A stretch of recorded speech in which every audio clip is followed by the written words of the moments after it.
C'est donc Isabelle Bordry qui est avec nous, la fondatrice de Retency. Salut Isabelle. Jean-Charles Simon. Salut Jean-Charles. Bonjour. Économiste, président de Station. Et François-Xavier Oliveau. Salut François-Xavier, Salut directeur Stéphane. associé Initiative et Croissance. Et surtout, Finance, Initiative et Finance. Bah oui. Mais focalises sur la croissance. Mais oui, parce que mais surtout, ça n'empêche pas, croissance, très bien. Voilà. Surtout auteur du bouquin La crise de l'abondance. Et donc, je sais que c'est l'idée de la croissance est ton sujet. C'est pour ça que je te challengerai un peu là-dessus, parce qu'en discutant, on prépare une émission avec Nexence très intéressante sur les réseaux, l'investissement, etc. Et tout. Et la question de la production du cuivre est quand même une question hyper challenging, mon cher François-Xavier. Je te raconterai ça. Isabelle. Alors, d'abord, est-ce que tu es d'accord avec moi? Juste un point, je sais que Jean-Charles ne sera pas d'accord, mais juste un point. Donc, le Next 40, donc l'indice des 40 startups les plus prometteuses en France, monté par Bercy, à l'époque par Mounir Majoubi. Le Next 40 a été publié, donc je crois que c'était hier. C'est quand même un truc institutionnel. Ils n'ont pas été foutus de trouver une boîte avec une femme. Je trouve ça dingue.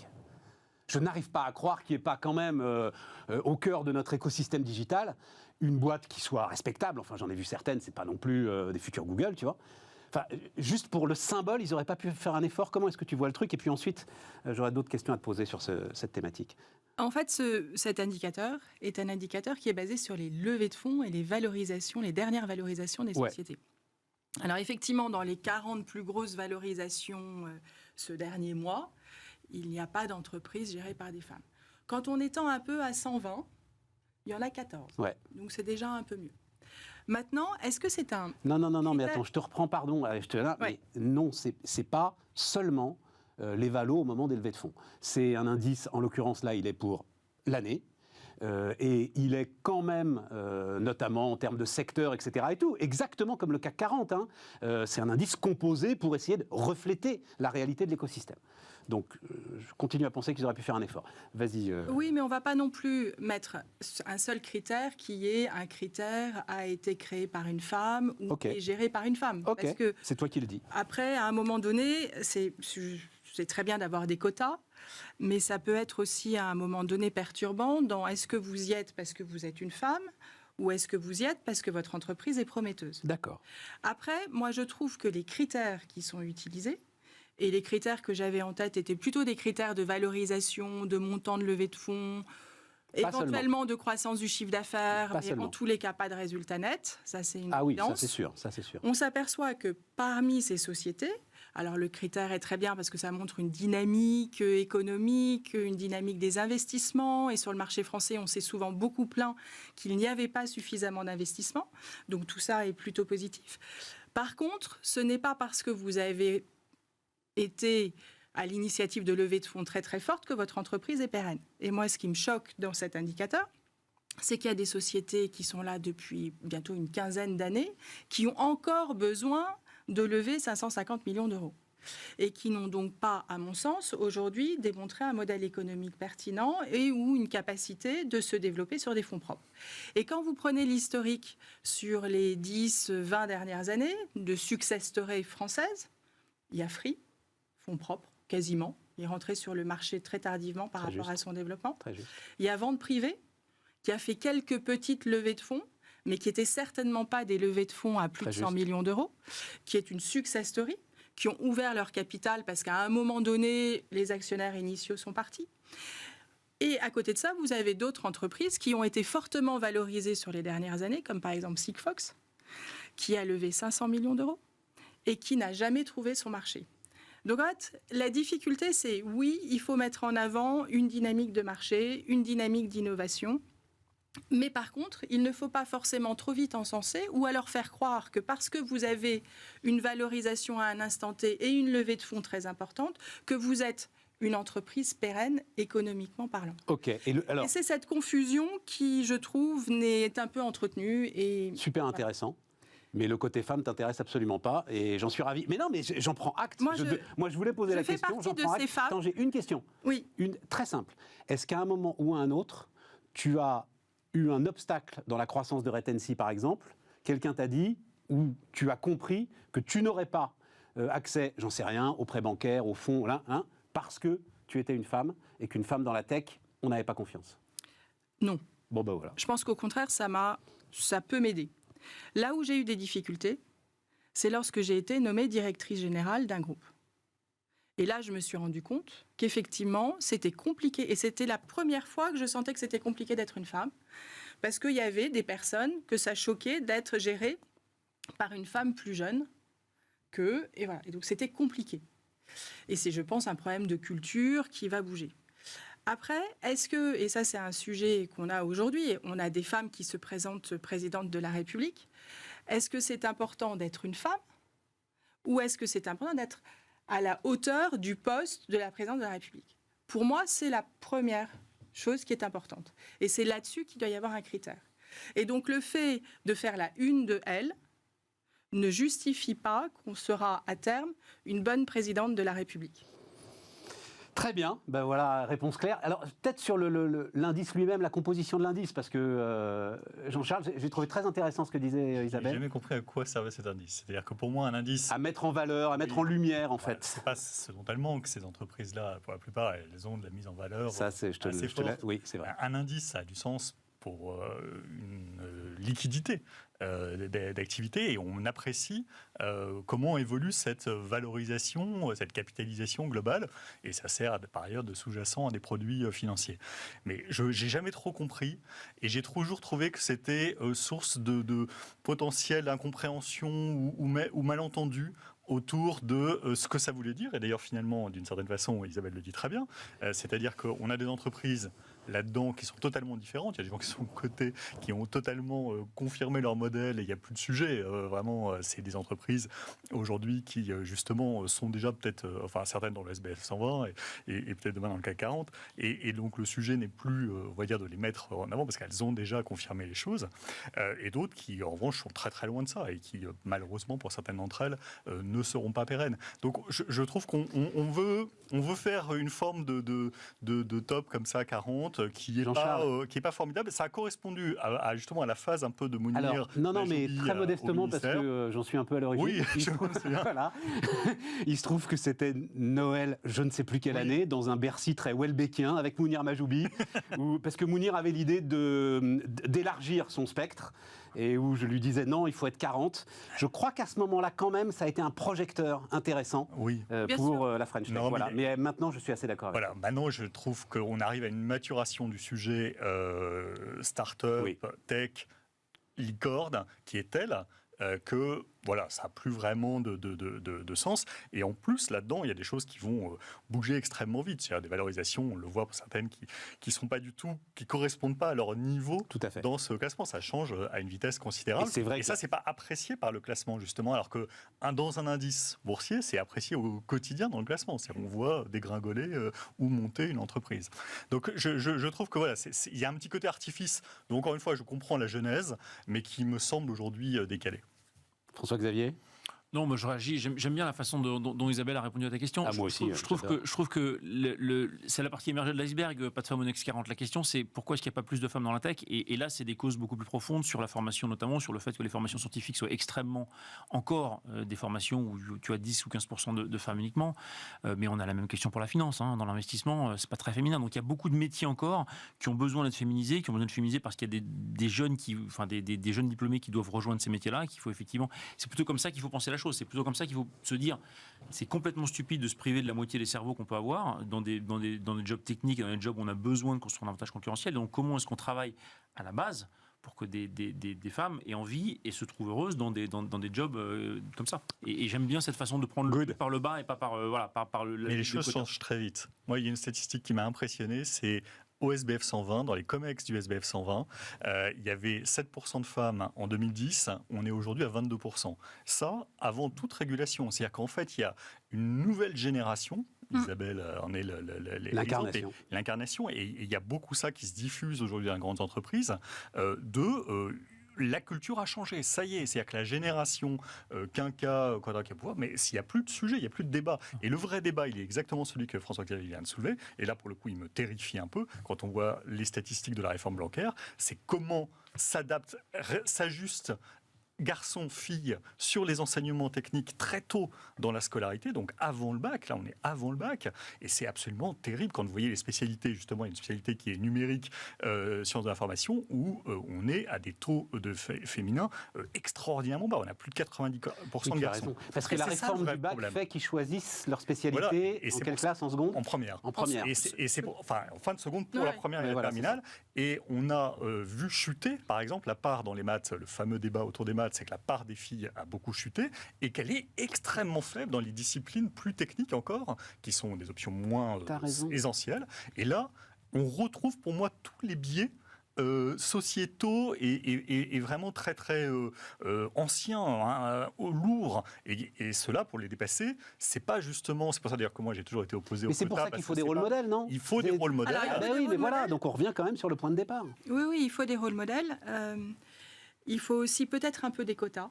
Je pense que j'étais assez contre en politique parce que je trouvais que c'était... En fait, on appelait les femmes ou on prenait les maîtresses ou les collaboratrices. Enfin, c'était pas très valorisant pour les femmes. Mais au final, aujourd'hui, on s'aperçoit qu'en politique, il y a quand même plus de femmes.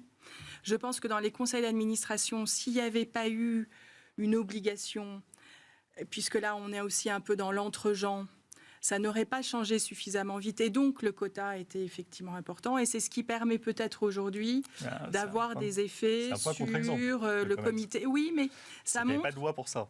Oui, mais ça montre que du fait qu'il y ait des femmes au conseil d'administration, on s'aperçoit qu'effectivement, il peut y avoir aussi des femmes. Je pense que ça diffuse.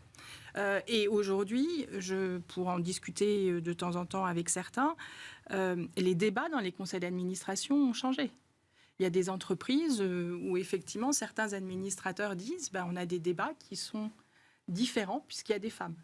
Donc ils s'attachent à des sujets différents, etc. Donc voilà, il faut continuer à penser qu'ils auraient pu en trouver une ou deux à mettre dans le Next 40. Mais il y en aura. Jean-Charles, alors, de manière concise mais pas trop. Moins 8 plus 7 et pourtant on est au-dessus. Oui, mais comme tu le disais en introduction, tout le monde a raison selon le critère qu'on regarde. En fait, la croissance, donc c'est des flux d'activité qu'on regarde en général au niveau du trimestre. Donc on regarde ce qui s'est passé. On ne regarde pas moins que ça. Tout le monde s'est aligné sur ce standard. C'est-à-dire qu'on regarde chaque trimestre combien l'économie a produit.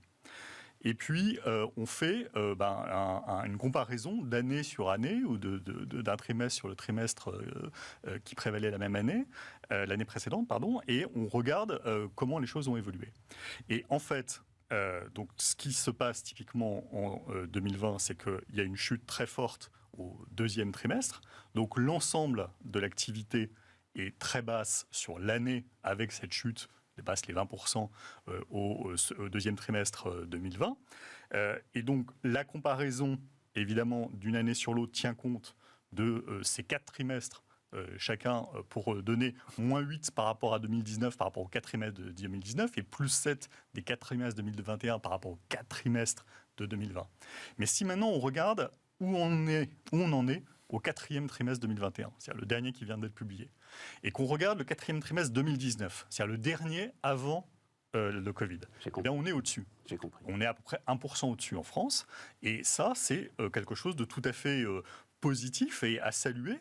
Et je comprends assez mal qu'on prenne ça avec des pincettes en se disant c'est pas terrible en soi. Après, on peut expliquer quels efforts ont été faits. Et là aussi, on verra qu'en fait, c'est à peu près légitime. C'est qu'on n'a pas cramé la caisse, comme on le dit, spécialement par rapport à d'autres pays qui, eux, sont en dessous. C'est-à-dire ne sont pas encore revenus à ce niveau qui était celui qui prévalait avant la crise. Donc nous, on l'a retrouvé, on l'a dépassé. On l'a dépassé de 0,9%. Exactement, de 0,9% par rapport donc, à ce dernier trimestre 2019 qui est la référence pour tout le monde, qui était comment vous étiez juste avant, à la veille de la pandémie. Puisqu'en fait, dès le premier trimestre 2020, on a déjà un impact, puisque le premier trimestre s'est terminé le 31 mars 2020, et que donc le premier trimestre 2020, il est en partie touché sur le mois de mars. Mais on pourrait aussi ajouter qu'avec une croissance moyenne d'1,5%, si on prend 2019, on serait 3% au-dessus, on enlève les 0,9, il manque quand même 2% là aussi si on prolonge les courbes. Ça, c'est une autre notion, c'est est-ce qu'on a retrouvé la tendance qui prévalait avant la crise? Là, la réponse est non. Et souvent, après les récessions, on ne retrouve pas, parfois jamais, c'est le cas de la grande crise financière, on ne retrouve pas le niveau qui était le niveau s'il n'y avait rien eu et que l'économie avait prolongé la tendance qui prévalait avant la crise. Là, d'abord, on revient très vite, contrairement à la grande crise financière, pour ce qui est de l'Europe, on revient très vite au niveau d'avant la crise. Et si jamais les choses se poursuivent bien, on peut espérer combler en partie ce gap, c'est-à-dire revenir au niveau qui aurait été celui sans Covid, si jamais les choses se passent bien au niveau si effectivement on est sur les 4% de croissance très aléatoire, 2022, ce qui est attendu aujourd'hui. 2022, 4%, il faudrait encore une bonne 2023 pour se dire, voilà, on recolle à peu près à ce qu'on aurait eu comme niveau d'activité sans Covid. Et ce qui montre bien d'ailleurs le caractère très exogène de cette crise, contrairement à un caractère beaucoup plus endogène dans la crise financière. Et après, il y a une troisième notion, qui est de toute façon, en revanche, cette activité, elle a été perdue. Et elle a été perdue, sauf à justement faire des bonds incroyables, elle est perdue pour le coup pour toujours. Il y a eu vraiment de l'activité en moins. Et cette activité en moins, elle a créé de la dette en plus. Absolument. Et c'est celle-là notamment qui, pour le coup, est difficile à récupérer avant bien longtemps, parce que celle-là, c'est des montants considérables. On s'en fout, elle est dans les coffres de la Banque centrale, celle-là. Jean-Charles, c'est vrai, elle est dans les coffres de la Banque centrale. Après, elle est dans les coffres de la Banque centrale, effectivement, pour les pays développés, c'est comme ça que ça s'est fait. Mais il y a quand même eu de la richesse aussi un peu en moins pour des gens. Donc la question, c'est pas tout le monde n'a pas fait le même plan de compensation des effets perte de revenus. Donc voilà, il y a de l'activité et donc de la richesse qui a été perdue à un moment donné. Et ça, c'est encore un troisième concept qui est, est-ce qu'on comblera ce gap-là? Et on le comble avec, en gagnant de la croissance de manière très durable et justement en permettant à ce moment-là de revenir à des niveaux d'endettement net, notamment, qui seraient comparables à ceux qui prévalaient avant. C'est très clair, hein, François-Xavier. Oui, c'est très clair sur l'indicateur, sur le PIB. Voilà, qui est, enfin, je vais être un peu... peut-être un peu... je pense qu'on a eu 2 années de croissance exceptionnelles en 2020 et en 2021, en fait. Mais exceptionnelles. Pardon, hein, Stéphane, mais... Jusqu'à présent, c'était à peu près simple. Non, mais c'est hyper simple. En fait, la croissance, c'est quoi? C'est la vitesse avec laquelle on intègre la technologie dans nos vies quotidiennes, en fait. C'est ça, la croissance. Ça fait 2 siècles que ça a démarré avec la révolution industrielle, et c'est à quelle vitesse tu arrives à absorber la technologie et en faire un facteur qui te permet de baisser les coûts et qui te permet de développer plus de produits. La question, c'est à quelle vitesse on intègre la technologie en 2020, en 2021. Mais à une vitesse hallucinante. L'ARN, on a gagné 10 ans. Facilement, grâce à ça. Et donc, ça veut dire qu'en termes médicaux, on a gagné 10 ans de vitesse sur l'implication de ça, sur le digital, sur les entreprises. Mais on a gagné au moins 5 ans sur la vitesse de digitalisation d'entreprise, qui est un facteur de croissance monumental. Sur la façon dont on envisage le télétravail et l'organisation collective, on a également accéléré de 5 ans. Donc, en fait, ça a été un accélérateur incroyable. Et un dernier point sur lequel je pense qu'on va aussi progresser, même si ce n'est pas encore complètement clair, c'est sur la façon dont on gère l'économie. Comme le souligne Jean-Charles, on a quand même eu une crise d'une violence monumentale qu'on a effacé en 2 ans crème. Enfin, c'est ça. Vu de loin, c'est ça. Enfin, c'est la violence de la crise. Il faut rajouter les chiffres de l'emploi, et oui, tu les as effacés crème. Incroyable. C'est incroyable. Enfin, la violence de la crise par rapport à où on en est aujourd'hui, par rapport à 2019, c'est du jamais vu. Et donc, je pense qu'il faut qu'on apprenne aussi de ça, et on apprenne justement de la façon dont on a utilisé la monnaie, pas forcément très bien, mais pour soutenir toute l'économie. Qu'est-ce que ça veut dire demain sur la façon dont on utilise? Donc je pense que ça, c'est pas sûr que ce soit encore complètement bien compris. Mais si on arrive à avancer sur ces sujets-là, je pense effectivement qu'on a progressé sur le plan de la croissance réelle, qui n'est pas forcément mesurée par le PIB. Parce que ça donne, François-Xavier, attends, ça donne raison à ton bouquin, c'est-à-dire... Je suis un peu cohérent, comme tu m'excuseras, mais j'essaye. La crise de l'abondance, on avait parlé ensemble l'année dernière, c'est de dire, arrêtez de désespérer. Il y a dans le système économique aujourd'hui les ressources pour relever tous les défis. Mais totalement. Et c'en est la démonstration. Et enfin, la crise Covid j'ai écrit le bouquin avant la crise, mais enfin, c'est incroyable cette crise. Non. Après, il est sorti. Il est sorti après. Il est sorti après parce que Bismarck n'existait pas. C'est vrai. Voilà. Il est sorti en mars 2021. J'ai un repère assez clair.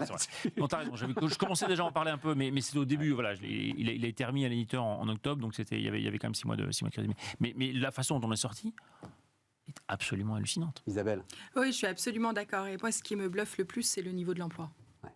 C'est-à-dire qu'on arrive dans une situation où, alors oui, on parle du pouvoir d'achat, oui, il y a une hausse du prix de l'énergie qui sont d'autres problématiques. Mais là, il y a une tension sur le marché de l'emploi qui montre que globalement, les entreprises vont bien, les foyers ont énormément épargné pendant cette période. Continuent d'ailleurs. Et continuent d'épargner. Donc, Ce qui n'est pas très bon signe, ça. Quand même. Il y a quand même des faisceaux qui montrent que globalement, la société va bien. Pour rebondir. Et en plus, pendant cette période extrêmement violente, on a effectivement intégré dans nos vies quotidiennes une innovation absolument incroyable qui a démontré sa valeur ajoutée. Oui, d'un côté le vaccin, de l'autre côté Isabelle, les cours sur Internet. Isabelle, pourquoi est-ce qu'on peut prononcer, nous, comme ça, avec nos chiffres je ne les ai pas encore donnés, mais quand même, pour les cadres, le niveau de la demande est supérieur de 24% à celui de 2019, nous dit l'APEC. Un quart des entreprises ont renoncé à un recrutement de cadres en 2021. Et surtout, ça c'est le truc qui monte, un cadre sur 5 quitte son CDI après 2 ans de contrat. Voilà, c'est le truc qui monte. Comment est-ce qu'on peut, nous, aligner ces chiffres, dire la société va bien, et ressentir, quand on va sortir de ce studio, une tension comme j'ai l'impression on en a rarement ressenti? Attention, c'est quoi le contraste? Parce que le contraste, c'est qu'on a progressé en moyenne. Mais on a un système qui est ultra, j'allais dire inégalitaire, mais ça, c'est à la limite, c'est pas très grave que ce soit inégalitaire, mais injuste dans la façon dont on crée de la valeur. Attends, Stéphane. Très peu de gens se sont appauvris dans cette histoire de crise. T'as eu quand même un creusement des inégalités, notamment la façon dont on crée de l'argent. J'y reviens encore, mais t'as une appréciation des. Enfin, t'en as qui ont beaucoup plus gagné. On va dire que voilà. T'as très peu de gens qui sont appauvris, mais t'en as qui ont beaucoup plus gagné. Et notamment, on a eu quand même un vrai creusement des inégalités. Donc pour moi, il y a cette crise et la façon dont on l'a gérée, elle est plutôt finalement, d'un point de vue économique, on en est très bien sorti. Sur le plan social, sur le plan de la gouvernance aussi, qui m'ennuie aussi, parce que l'État est devenu une espèce de léviathan qui décide de tout, qui investit dans tout. Donc ça me chagrine. Donc ces deux sujets-là, pour moi, sont les vrais sujets de la crise. Le sujet social, avec la question des injustices et des inégalités, et le sujet de la gouvernance. Et c'est des gros sujets. Je ne suis pas du tout en train de les minimiser. Au contraire, ils ont plutôt été aggravés par la crise. En revanche, sur le niveau général de l'activité, Jean-Charles ? Oui, pour moi, il n'y a pas de problème, en fait, vraiment économique aujourd'hui, notamment parce qu'on a fait ce qu'il fallait pour que, en matière de pouvoir d'achat, du côté des plus modestes, justement, les choses se tiennent bien.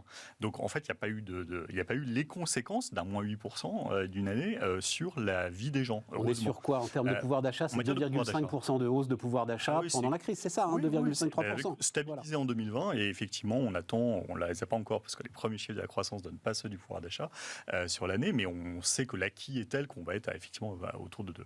Donc, on a des situations qui ont été préservés de ce point de vue-là. Donc la tension, pour moi, elle est d'une autre nature. Elle est principalement politique et sociétale, au sens justement de ce que crée d'abord dans toutes les sociétés cette énorme crise sanitaire. C'est quand même...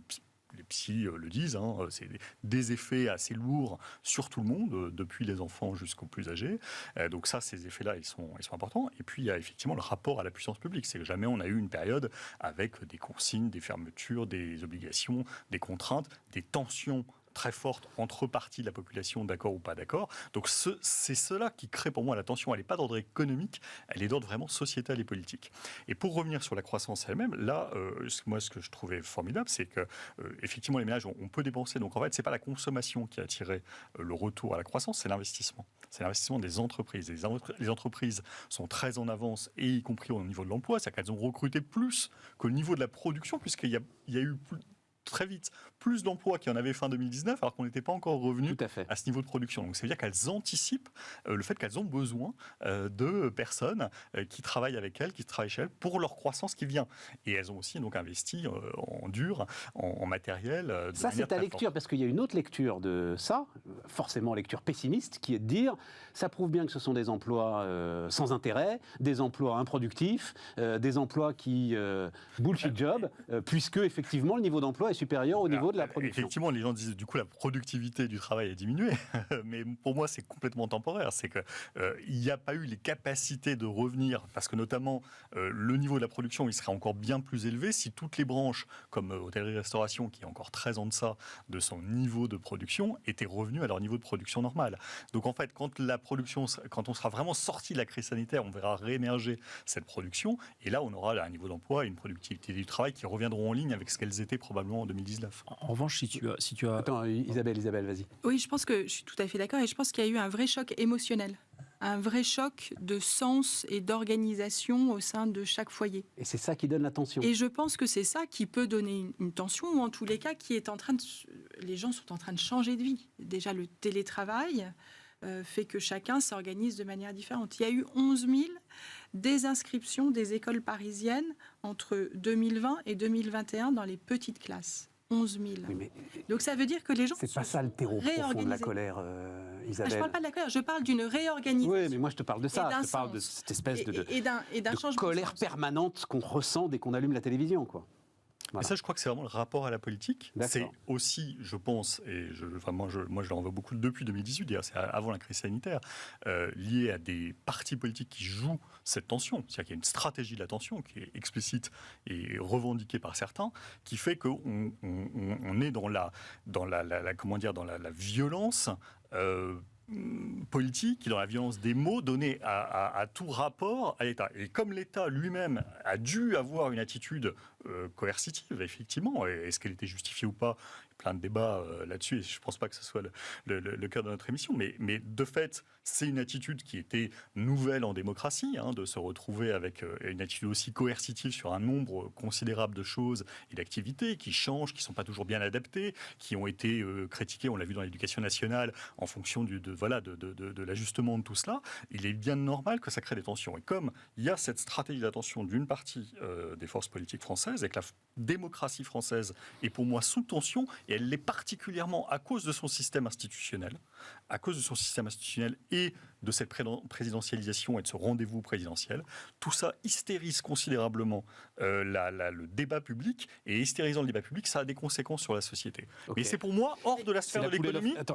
C'est hors de la sphère de l'économie, et c'est assez impressionnant, parce que d'ailleurs, je trouve qu'il y a une dissociation complète. Et il y avait d'ailleurs cette formule, c'est Nicolas Bavrez, c'est bonheur privé, malheur public, la France.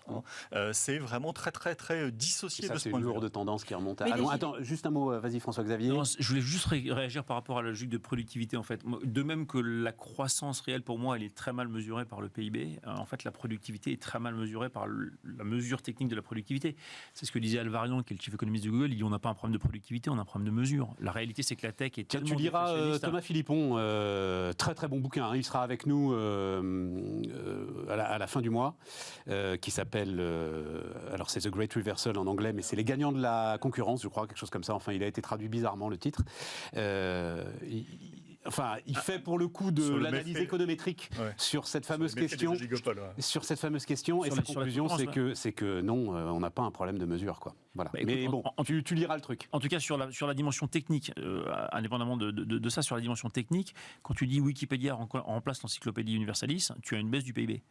Mais tu as un gain absolument considérable en bien-être et donc en confort. Oui, tu peux considérer que l'économie... sur quelle... Bon, on va pas faire... Tu liras le bouquin et on en reparlera ensemble. Ça marche. Voilà, on en reparlera ensemble. Tu voulais oui, moi, il y a juste conclure un point là-dessus, sur cette notion de les gilets jaunes, qui étaient quand même d'une violence extrême, étaient avant le Covid. Absolument. Les gilets jaunes, c'était d'une violence absolument terrible. Il y avait la tête de Macron sur des pics. Oui, et on n'avait jamais vu des Oui, on n'a rien oublié. Voilà. Et donc, en fait, cette haine... Je trouve, alors elle a peut-être pas diminué, mais je trouve qu'elle s'est pas accentuée, malgré la crise que l'on vient de traverser. Oui, d'accord. On marque une pause, on se retrouve dans un instant.